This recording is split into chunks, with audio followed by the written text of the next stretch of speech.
Okay, welcome everyone to Real Estate Investor. My name is Jeff Tompkins, and today we're going to be looking at my research.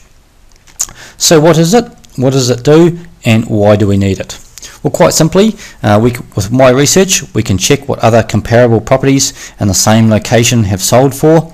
If we are developing, we can see what bare land has sold for, then see what the completed dwellings have sold for.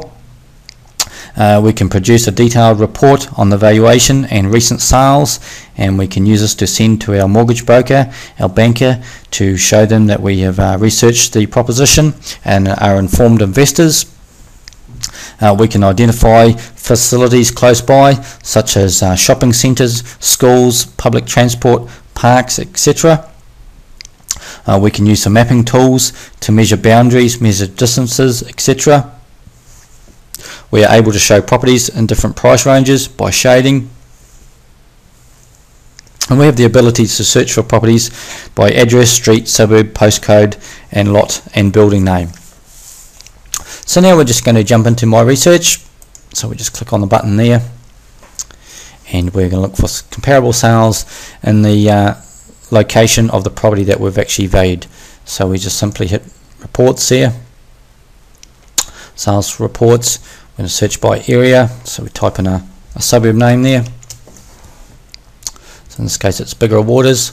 We simply hit the go button there, and we come back in our search page and allow us to modify our criteria for those results. So by default it goes back 6 months, so we're just going to open up the calendar. We're just going to go back a little bit further to show us the previous 12 months. So we just select a date on June there, and as you can see we've gone June 2009 to June 2010.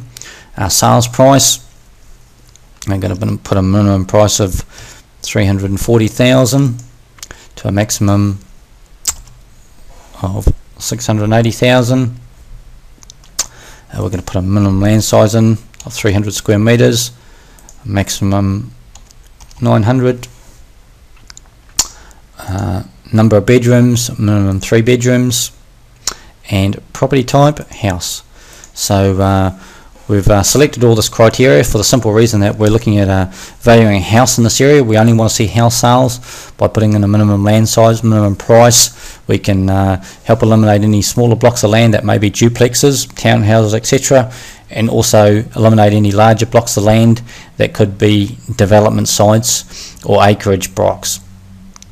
So we've selected our types, our search criteria. We simply hit search, and we're looking for results only minimum 3 bedroom houses that are sold in the location in the previous 12 months. So as you can see there, we've come back. Our medium sales price for the area is 477,000, an average lot size of 507 square meters, which is what we're looking at. So these figures in the green are the number of properties that have sold, and this line in the blue is the medium sales price. So it's, as you can see, it's been rising steadily in the last few months, which is great. So down below that we can see all properties, all minimum 3 bedroom houses that have sold in the last 12 months. So we get a pretty good accurate picture of what property is actually selling for. So if there's some sales in here that aren't really relevant to our sale, we can exclude those. For example, I'll go down to this property here, East Quay Drive. It's in a brand new estate there that we don't really, not really relevant to our particular property, so we just untick those 2 properties, and once we've deselected those, we simply hit that update selected results, and it gives an even more accurate picture of how the suburb or those properties that we're looking at are comparing. So as you can see, medium sales price now 457,000. So we've got all those recent sales. We can actually find that property that we're actually looking at. If that property hadn't sold in the last 12 months, we could look at other similar sales of properties. We could actually go into the property itself and have a look at some of the photos of that property. But we're just going to go and look at this property that we've actually valued.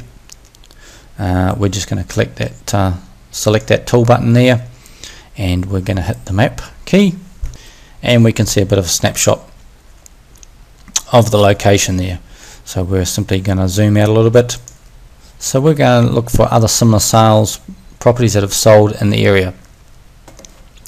So we simply tick that property shading little box there, and we go across and tick price, and we can get a pretty good idea where property is selling in the area.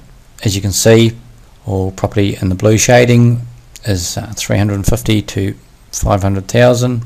Our particular property is in that 500 to 650,000 price range. So very good way of getting a snapshot of the area, seeing where property does sit, what figures property actually achieves in this area very accurately. So for example, if this property was actually what we're looking at to value and it had some development opportunity, we'd made contact with the council and identified what sort of street frontage, minimum street frontage we needed to create that extra dwelling or build a couple of duplexes on this property. How can we check that out?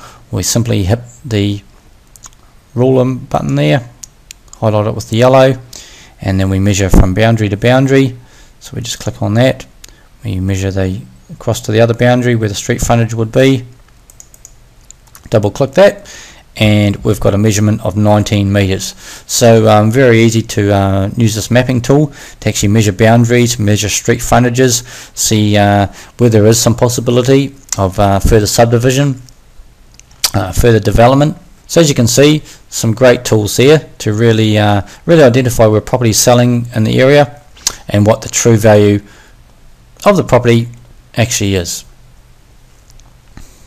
That property, so we've actually identified that property as a property we'd like some sales data on, and we'd like to print this information off and send it to our banker, our mortgage broker. How do we do this? Well, we simply hit that print page and export options.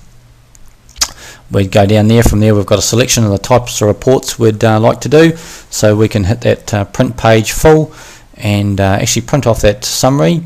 So that would show the property, we could show the valuation of that property, we could show 6 other properties, equivalent properties that have sold in the recent times, and really use that information to show that we're informed investors and that the bank know that we are really serious, we have done our research, and we're pretty informed on the area.